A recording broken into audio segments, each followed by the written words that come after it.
Es que es muy difícil porque desgraciadamente en México la igualdad, la discriminación y todo ese tipo de cosas se siguen viendo por las diferentes clases sociales que existen aquí en México, y más que están demasiado marcadas. Creo que en el mundo en general como el derecho a la educación, pero en México específicamente no creo que hay muchos. Creo que falta todavía porque hay muchos niños en la calle que están fuera de la escuela pidiendo dinero.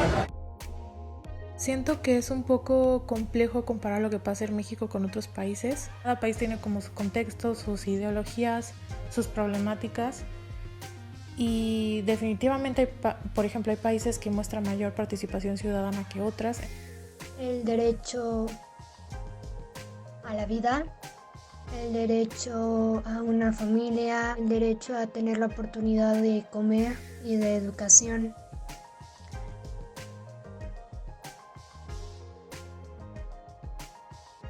El derecho a la salud. Desgraciadamente en México no tenemos un muy buen sistema de salud y creo que ahorita y más que nada, ahorita en la pandemia, lo hemos visto. Hay bastantes, como el de la salud que ya mencioné, como el derecho pues a servicio médico, también creo que, o sea, sí hay gratuito, pero la calidad de atención que recibes no es muy buena, son filas muy largas y muchas veces los hospitales no tienen los materiales suficientes para tratar lo que necesitan los pacientes. Es la falta de información y también que no sabemos cuáles son nuestros derechos. Entonces, ¿cómo vamos a poder encontrar una solución o actuar si no sabemos cuáles son nuestros derechos y mucho menos vamos a saber cuándo estos están siendo violentados? En realidad todos los derechos, porque debido a que los derechos no son obligatorios cumplirlos, entonces pueden haber derechos ausentes como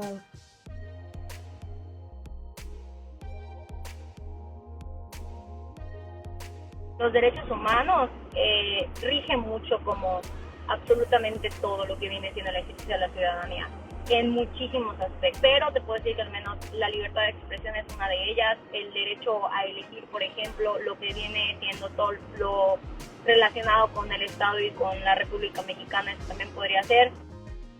Va por los ciudadanos de cómo, si exigen esos derechos al gobierno y también cómo participan ellos en la sociedad.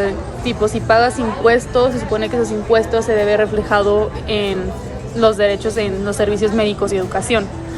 Pero también en México pasa que esos impuestos que pagas no se ven reflejados, entonces sería como cierta forma ayudar a la corrupción. Pienso que la participación ciudadana es un elemento fundamental para el desarrollo de un país. Para que esto funcione y haya una mejor comunicación entre el país y los ciudadanos, también se debe ver como esta mejoría en cómo se ejercen los derechos, ¿no? Entonces, si estos están siendo violentados, como ver respuestas y soluciones. los derechos humanos están creados para poder tener una buena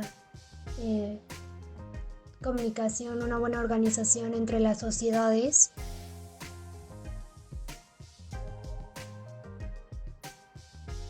O sea, yo creo que más que nada habría que reforzar muchos de los derechos que ya teníamos antes y poder ir modificándolos conforme a las cosas, o sea, conforme a lo que hoy en día estamos viviendo.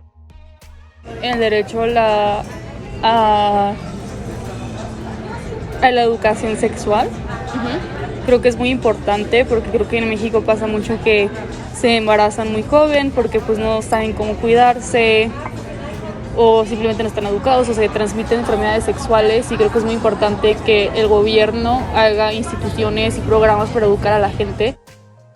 Antes de proponer nuevos derechos hay que ver que los que ya existen sí se lleven a cabo, pero me parece muy bueno y muy importante que también ya se establezcan como estos límites y se luche más por cuáles van a ser las sanciones de alguien que está violentando nuestros derechos.